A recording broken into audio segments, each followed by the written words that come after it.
Good morning. It's good to see everyone. Today I'm talking to somebody who's been there for me for pretty much my entire in-house career. She's someone I admire both as an in-house lawyer and a privacy professional. I'm also a privacy professional.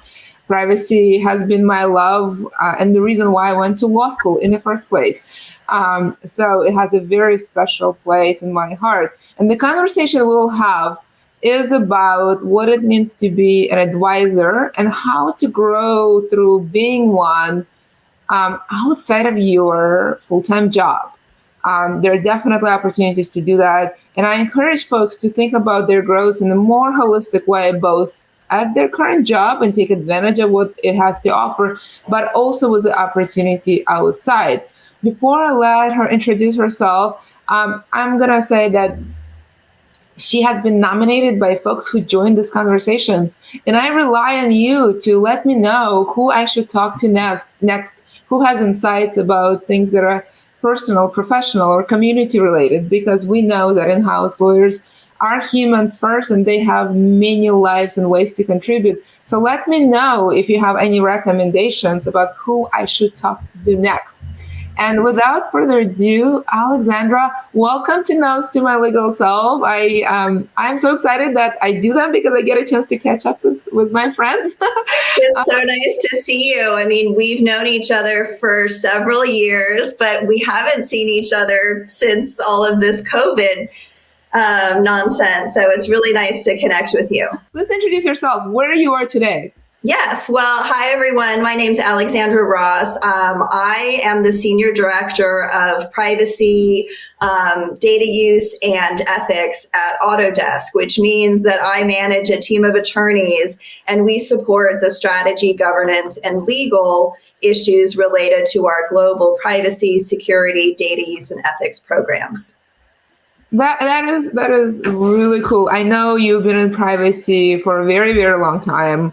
I like to say from the beginning, the funny thing about the beginning is that a lot of people think that it was still in the beginning. So let's just say for a very long time. And I like that your role has a sort of legal and business component because data really ties to a lot of like who we are as a business. And I definitely want to kind of tap into that kind of business legal role that you have. Tell me kind of what was the journey before Autodesk? What were you doing? How did you get to be at Autodesk, which is an amazing, iconic company in the Valley? Yeah. So for those of you who aren't familiar with Autodesk or only know Autodesk from our flagship product, AutoCAD, let me just take a quick minute and explain what Autodesk is. It's essentially a design company. So we offer products and services in a range of verticals. So we have a construction space, we have a manufacturing and engineering space, and also media and entertainment. So I've been at Autodesk almost, I'm trying to say like 9 or 10 years now. And prior to that, I can't imagine that because I remember when you joined. I know it's been a really long time and time flies. Time flies when you're working really hard and time flies when you're building up a team. Because when I started at Autodesk, there were 2 privacy attorneys, and now we have a whole team of privacy attorneys and a privacy operations team. And so it's been a busy couple of years. Prior to Autodesk, I did a couple of years of consulting and sort of finding my way between jobs. Prior to that, I worked at Walmart. At their .com division based out in California, but also supporting Walmart stores and Sam's Club and a lot of the things they were doing globally. And I led their privacy team at the time and did a lot of privacy and security work for them. And then before that, digging deep into my memory here, I started out as an intellectual property associate at a law firm in San Francisco that no longer exists called Thielen, Reed and Priest. And that's where I first started doing a little bit of privacy. You know, this was way back in the day before GDPR, when privacy work was primarily data breach, children's privacy issues, CAN spam, and, not as much of the work that keeps us busy today. Really cool. I remember being interested in privacy in law school, and all we had to go off was the Fourth Amendment cases. That's right. That's right. It always was interesting to me. And, I started out doing a lot of intellectual property work and licensing and trademark and negotiating deals. And I sort of wanted to find a niche area to distinguish myself from the other intellectual property attorneys, who I value. And I think that's a great practice area as well. But I always was interested in the kind of privacy, security, data side of things. And at that point in time, the internet and everything that was happening in San Francisco with startups and technology companies, it just really seemed like, hey, this is going somewhere. And thankfully, I was right. I actually kind of think of it as a sort of really great career strategy to get in as things are building. Because to your point, I had a similar past. I was an IP lawyer. I actually did have an interest in privacy, but I did find privacy easier to navigate. And the reason for that is because I, like everyone else, had no idea what the law is. And so I was not seen as someone who didn't have 10, 20, 30, 40, 50 years of experience as, folks have, I was a litigator at the time. There are people who had 20 years of experience. And by definition, I would always have less for a long time. Whereas privacy sort of felt like, we can learn together, and I can advance. And my being fresh out of law school was actually not at all an impediment. And in fact, if anything, I was more eager than anyone else and had an advantage there. So I think that's a great strategy on sort of career growth. But today I want to talk to you about different strategy of sort of growing through advising. Mm-hmm. And you and I had a brief conversation about it. I guess maybe let's sort of start kind of how you think of advising, like what are different kinds of advisings are, like what is the universe of possibilities here? Yeah. And, it's interesting because I think you can think about it in a variety of ways. You can think about it in a spectrum. So there's the formal advisory roles that you might have, for as a board member, for example, or as an advisor to a company.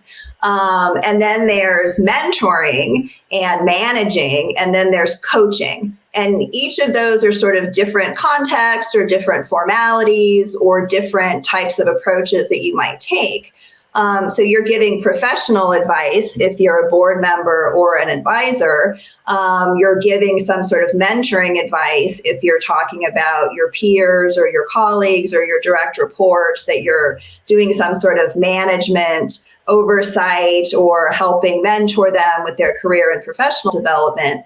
And then there's, other things that you can do with other organizations, mentoring women in privacy or mentoring, things that are outside of your own, company where you just might want to be giving back to the legal environment, or you might be wanting to work with junior attorneys and helping them with your career path. I think a lot of, Olga, what you're doing with this podcast is very much in that kind of advisory mentorship space.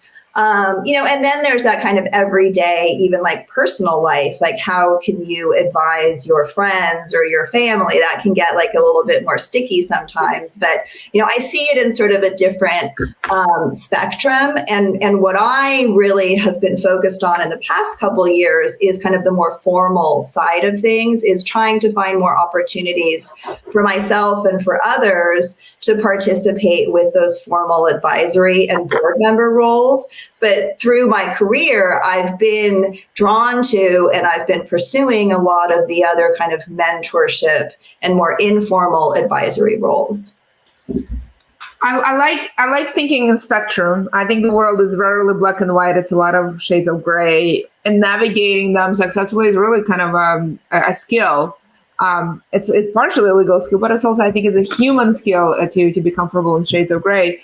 So I like the way you sort of thinking from kind of formal to mentoring to coaching. And then to be clear, are we talking about outside of your full-time job, or are you talking part of or are you taking the same approach in both? Yeah, so I think it can be both. So right now I have a full-time job at Autodesk that keeps me very busy, but I also have two external advisory roles that I participate in. One is I'm an advisor to a startup called Breach RX They are a privacy incident management platform. So they offer automation and ways that legal departments and privacy professionals can better manage privacy and security incidents. So they're a fairly small company. I've been working with them for about a year and a half in a formal, advisory role. So that's outside of what I do at Autodesk. And I'm also an innovators evangelist, which is a type of advisor to a privacy advocacy group that Lourdes Terecha started called The Rise of Privacy Tech. And in that capacity, I'm providing advisory and sort of privacy expertise to this organization that brings together tech founders as well as experts like myself and advocates and investors so that we can mature the privacy tech space. Oh, I just love it. And you just mentioned Lourdes, who I just love. Yeah, you should have her on this podcast if you haven't already. I'm supportive. Thank you for the nomination. Lourdes is amazing. She's a former in-house lawyer who's doing some really fantastic things. She's a fantastic person. She inspires me, daily when I see her posts. I love how you have the sort of adventures in startups, adventures with organizations, and adventures with full-time jobs. I think of my life as a series of adventures, and I have grown through various ones, including something like this. So I actually want to kind of take them one by one to kind of a little bit kind of like flesh out the details of kind of how you kind of mature to those roles and kind of what are the benefits. So let's talk about the Bridge RX. I am just curious, how did this relationship, initiated, and what were the stages of blooming it? Yeah, it's a really good question. And I actually was introduced through the Rise of Privacy Tech and through this sort of matching program that is part of the Rise of Privacy Tech offering. So I had been talking to Lourdes, and I think I hadn't officially joined as this innovators evangelist, which is the fancy word that she calls the people that have been in privacy for a while, that she calls experts. But she had been putting people together, so founders, startups who were looking for advisors, and people like myself who were interested in sort of branching out from their day-to-day work, supporting privacy programs and using their expertise and sort of finding new challenges. So we were introduced. We had a couple of phone calls. I think this was right around the time of COVID. So we hadn't actually met in person until recently. We'd been doing all this work virtually, but I met Andy Lunsford, who's the founder, and Matt Hartley, who's his co-founder. And we just talked, and, they showed me a demo of the program, and I was very impressed. And we've been working together for the last year and a half. So it was kind of an organic thing in terms of the introduction, but I had been thinking about what was sort of next for me in my career, and thinking about ways that I could contribute and ways that I could sort of stay active and find new challenges and things that are interesting outside of the day-to-day work that I do on behalf of Autodesk. Really cool. And, it sounds like a series of conversations. What were the stages? You may or may not have thought about it, because people asked me that question before, and I'm like, I don't know. I just went through life and things happen. So sometimes putting a framework on your life is a hard exercise. But I'm just sort of curious in how that relationship progressed. So you had a conversation or two. You saw the product. What's next? Mm-hmm. Yeah, I mean, it was really just and kind of relationship building, just like any other, relationship that you build with your business colleagues or dating or anything else, where you sort of get to know the person. And I explained what I had to offer, sort of my frame of reference, where I thought I could add value to this particular company and its stage of growth.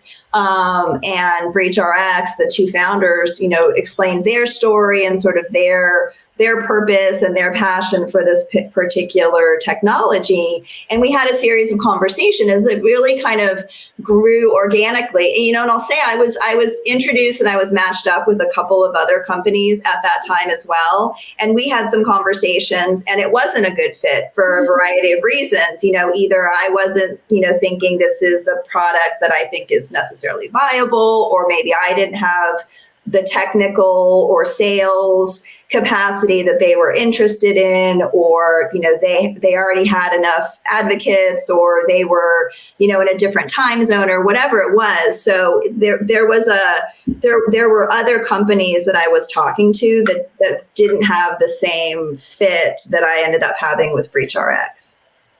Yeah, and in context of BreachRx, do you serve as a consultant? Are you sort of in a formal advisory board role where you may be compensated through being on a captive? Like how formal is that relationship? Yeah, it's a good question, and one of the things that the rise of privacy tech is looking to put together in the coming, hopefully this year, is some more sort of guides to how to have some of those conversations about compensation with startups when you're acting as an advisor, because there's a variety of different ways to do it. There's the sort of formal board member, which I am not, because there is no board yet at BreachRx. I am an advisor and I have an agreement with them that's primarily sort of, compensation through stock and other things. There's not an hourly rate that I'm, being paid for. So it's more, I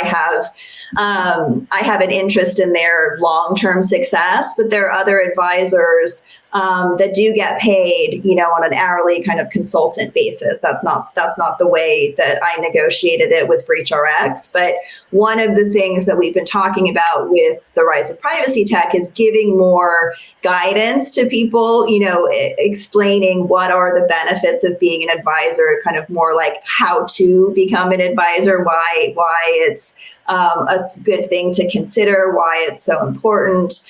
And then the kind of the nitty gritty how to meet prospective companies, what are some of the things that you want to ask them, and how do you have those discussions, and then, the compensation details. I personally have advised numerous startups. Many of them have fantastic exits. I remember my I didn't really think of it as a thing. I like things related to innovation, especially in technology, especially if they have a law component. Not to give them legal advice, but they're building in regulated area or sell to legal population. And I was advising one of my very, very first advising opportunity, which was kind of very organic, because we sort of we met on BART as I was going home. He turned out to know my husband, and then he was my husband had no idea who this guy was, and then I was advising him for a couple of years, and at which point he said, "Olga, have you considered being an advisor? Actually, kind of being on the have a formal agreement and being on my cap table." I didn't even know that was a thing, and I was doing quite a lot of work. And I was sort of, well, tell me more. and I was like, yeah, that sounds fantastic. He was like, yeah, I wondered about that, because, I have a few relationships like this, and you're the only one who never asked. And I just sort of, I was like, oh, I'm the one who doesn't ask. Yeah.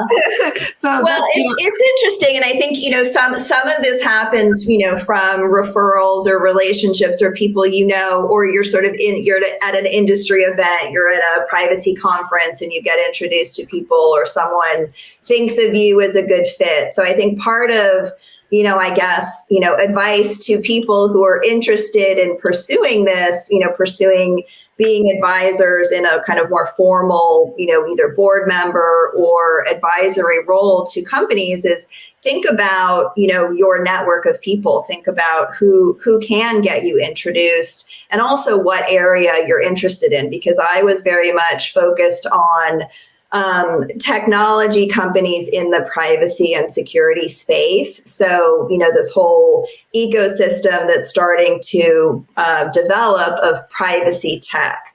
So companies that are developing solutions to help companies like Autodesk and other large technology companies manage their privacy and security programs. So whether that's consent management or privacy impact assessments or, things, the tools that are going to help companies with their privacy compliance. So I had already sort of identified that as an area of interest. And that's part of the reason that BreachRx was attractive to me. And that's part of the reason that I support the rise of privacy tech. I'm going to put it out there that compensation is an important benefit of all your adventures in life. They may be more or less important depending who you are and where stage you're in, but it is an important component. And don't be the one who doesn't ask. That's maybe a lesson there. But aside from that, what are the other sort of benefits that you've experienced in that relationship? Because it sounds like this is a relationship we had for a while. It is mutually satisfying. It's a fit. You have a strong belief in what they're building. What are other benefits? It's a startup. It may or may not work out in the end. You may or may not be compensated, but if something makes you get up in the morning and still want to be helpful. That's right. So I think, aside from, making millions of dollars and being able to retire, that whole, potentiality, the draw to me is really the relationship with the people. So that's why I think it's so important to pick the company very carefully or pick the organization very carefully, because if you are going to be spending your time and maybe it's volunteer hours or maybe you're not going to be fully compensated in, your sort of normal rate of what, you would be charging if you were a consultant or what you're making in your, your day job at your company. It's the connecting with people and offering something of value. I think it's also, I enjoy seeing people that I care about succeed. So whether it's BreachRx and the founders that I believe in, whether it's Lourdes and her organization, or whether it's mentoring, my team at Autodesk, I spend time with them and I go above and beyond and I try to be empathetic and help them with their professional and career development because I care about them. And I want to share my skills and expertise and give back and hopefully, give them some information that they're going to find useful. So a lot of it is that sort of emotional relationship aspect that I find the most valuable, that isn't quantifiable in financial terms. I think it's also a learning experience. I think there's something about being an advisor and challenging yourself outside of your comfort zone, or, I'm in an ancillary kind of topic area because I'm working with companies and organizations that are in this privacy space, but I'm learning something new every day that I talk to the founders of BreachRx about their technology or about their sales strategy or about their, what's happening with their investor rounds. So for me, it's learning from them and they're also learning from me. So there's that sort of symbiotic relationship that I also really enjoy. Yeah, for me, it was kind of similar, but maybe to add on, in terms of learning, it was really actually doing things that I couldn't do in my day-to-day job. I just have, and I think many lawyers, many professionals are also learners. I'm like a professional learner. I like to learn new things. I'm really curious, and it's just really an opportunity to learn. And I've grown quite a lot. And learned a lot about various industry related or unrelated through those formal and informal relationship. And I love the kind of the formal mentor coaching spectrum that you introduced to this conversation. The other one for me was also test driving people. Because whether you take it to a different level, whether you join eventually as a full-time employee or a consultant or anything like that, will very much for me depend on whether or not the CEO or executives will actually give it a thought of what I have to say. Being heard and being listened to on some level is important to me as a professional. I feel that even an hour of my time should be super impactful, and I have something to add to the conversation. And if it's not happening, we may have a challenge, and as in I may not be interested. So that's another reason for me to do that. You've come back to the conversation of organizations other than sort of, here's a startup, but you have a discrete role that may be evolving. We mentioned Lourdes organization. You and I think initially met on ACC and both served on the board of San Francisco Bay Area chapter. I met some fantastic, phenomenal leaders. It was such a pleasure to be part of that. That whole thing, I have such warm memories about that as growing as a young professional, as a lawyer, as an in-house lawyer, and I think that's when you joined Autodesk as well.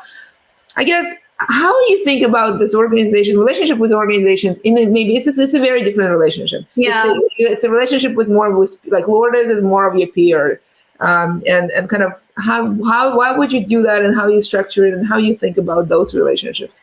Yeah, the ACC Bay Area chapter, that was one of the first forays that I had into kind of volunteering my time. Maybe I did the SFIPLA, I think way back in the day. I was on the board, or I was putting together some conferences and things for an IP organization. So yeah, I think there's value there as well. And I think that's, I didn't say this at the very beginning, but I think that's a very valuable use of people's time if they want to commit to that. So, in the privacy space, there's the International Association of Privacy Professionals. There's a lot of opportunities with local Bay Area or local bar association chapters and the American Corporate Counsel Association, where you can, some of the things that you and I did, we were on the board, but we were also putting together CLE programming. And, so I got a chance to meet a lot of experts in the field, because we were putting together panels on privacy and e-commerce, and I was moderating, and I was trying to think about content strategies as well as like working on the board. So for me, again, it was something that was creative, it was entrepreneurial, it was meeting people, it was kind of getting out there, in something that was complementary to what I was doing at the time, whether I was working at the law firm or whether I was working at Walmart or whether I was working at Autodesk. It was a way to network and meet a lot of really interesting and fun people, and do something that was something creative and a little bit different than, negotiating a contract or writing a privacy policy. Like, it was a little bit, it was similar but different enough to kind of keep me interested.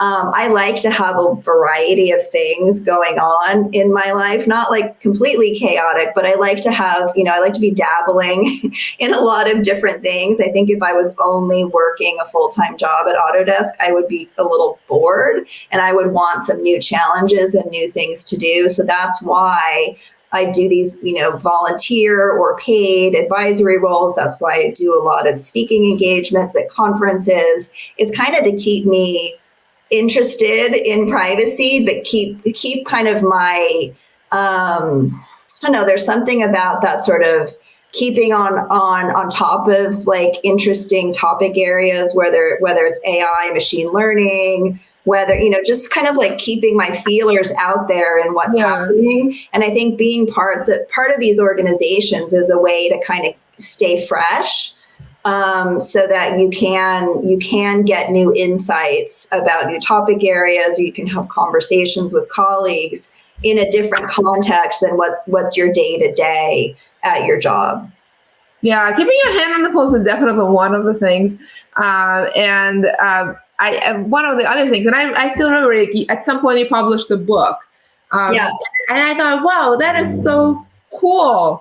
I didn't know any in-house lawyer at the time who published the book, and your book was not even meant for lawyers, it was meant for members of the public. And I was like, so cool. I was just really inspired. So that opportunity to be mentored by your peers, I find it very valuable. Some peers are ahead of you, some peers have different adventures, some are just beginning, but they're kind of trying different things. And I you did quite a few things. And then at the time I was interviewing folks for ACC, I had an opportunity to interview you.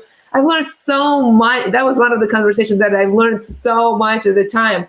So for me, the peer relationship are valuable. And then I have people like yourself who are kind of part of my journey as I grow up as a professional. And it's kind of amazing to kind of, do that for each other. It just makes it so much more satisfying to be a professional, I think. Yeah, I think the privacy community is very supportive of one another, and we do have a lot of fun together. We do create a lot of really good things together, whether it's the ACC or whether it's what Lourdes is doing or the IAPP. So I do feel like it's a valuable exercise. I mean, there's been some things that I did either early in my career, I remember in college, being on committees or being in organizations that I didn't feel were good use of my time or weren't well run or well organized. And you're sort of sitting in this, committee meeting thinking like, this is just not a good use of my time. So I think picking the organization and picking your focus area and picking the people and learning how to exit gracefully. Exactly. Learning how to get out of those situations where you're like, you know what, this is just not a good fit for me, or this is not a good use of my time. Or, sort of outgrowing particular organizations or thinking about ways that, you want to give the opportunity to someone else. I've been doing a lot of work with the IAPP over the past several years where they have different advisory boards, the privacy bar, or they have different committees. And I've been doing that for a long time. And I'm cycling off, the second year of the privacy bar advisory board. And I need to think about, do I want to volunteer for another IAPP committee, or do I want to maybe take a break from IAPP and do something else? So, I don't have to make those decisions right now. And I really value the IAPP. I think they are a great organization, but it may be that I've sort of outlived the things that I can do in that capacity at the IAPP, or maybe there are other opportunities that I need to pursue within that organization. But, part of it is just being curious, like you said, being diligent, doing your homework about, what are the organizations where you can find some sort of advisory role, like in the broadest sense of the term, because I think the IAPP has a lot of different opportunities. You could be a knowledge net chair, you can be on their formal board of directors. They have a bunch of different advisory boards that help them pull together their conferences, do their articles and their white papers. And I've really found value out of interacting with the IAPP leadership, as well as the other in-house counsel and privacy professionals that I've met with the IAPP. Yeah, IAPP is phenomenal. I joined it when the organization was 2 years old. I know, they're so big now. It's crazy. It's really crazy. I will never look at them the same way. But you made a really good point, and we're coming to the end, and I do want you to start thinking, what is one takeaway you want folks to get? And while you're thinking about it, I think you made a really good point about considering entering an organization and exiting. And sometimes you exit because it's not a fit. And sometimes you exit because you grew out of it. And I think being, and it has two components. It has a component, hey, somebody else may benefit from this opportunity much more. How much does it really add to you at this point? There's something about, sort of mentoring the next person and giving them the opportunity and see them get the benefit that you received once. I think it's really, I've now done it many times and actually quite intentional. I've given away quite a lot of things in my life. And I actually like it even more than entering because it's just really satisfying. But another thing is it's sort of the same thing you do was, when I was 12 and I grew out of my pants, you don't blame the pants. You sort of get the new pair because you grew out. And professionally, physically, I stayed the same size since I was 13. So that's not happening. But professionally, I grow out of things. And part of growing, is creating room for new. Mm-hmm.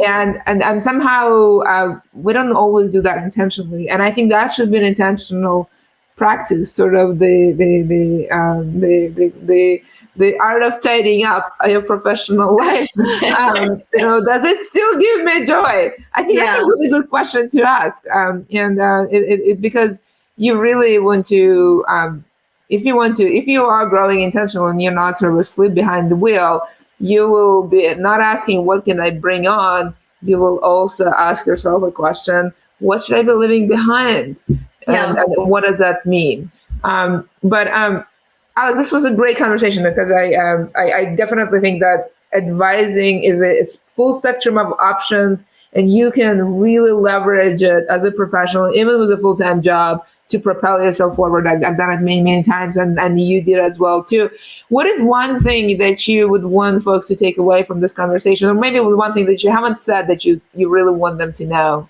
Yeah, well, I think I want to point out a couple, areas where people are, what holds people back from being an advisor, right? Thinking that you don't have anything of value to offer, thinking that you're not far enough along in your career, that, you have enough experience. So I would just challenge people to question that assumption.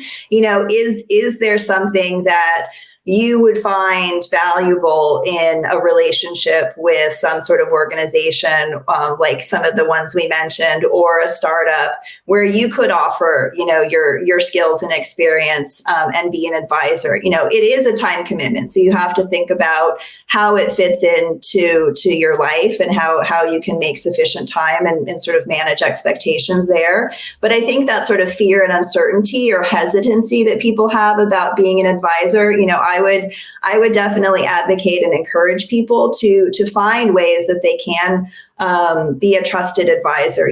What does that mean to develop recommendations for companies, for people, for teams, for your business colleagues? Like, how do you do that effectively? And to actually acknowledge that you do have something to offer. That's such a great point. Many of us think that the knowledge somehow magically appears at a certain age or point of our seniority. But I think we all have something to offer to someone, and learning through that experience. And that's a very important realization that you can be in that role, throughout your career and grow together. I think that's a very, very significant insight. Alex, thank you so much. This was a fantastic conversation. I've thoroughly enjoyed it, and I really like catching up with you. It's really great to catch up with you as well. Well, thank you so much for inviting me. And if people have other questions or want to contact me about advisory roles or mentoring, please reach out, because I can always make the time. Thank you so much. And I second that. Alex will always find the time to mentor you many times. So that is absolutely true, and take her up on that, because she is really good. Thank you, everyone, for joining. I hope you took something away from here. I highly encourage think of advising in and outside of your full-time job as an opportunity to grow and ways to explore sharing knowledge and being generous and propelling yourself and other people forward. I think it's definitely very satisfying and is a strategy that works. As I mentioned before, this conversation happened because folks make nominations, and Alex just made a nomination for Lourdes. So Lourdes, I'm coming after you. So if you have other nominations, ping me, DM me, write to me. I read everything that comes across my desk. I'm a lawyer, so that's what I do. So thank you so much. I'll see you next week. Thank you, everyone. Bye.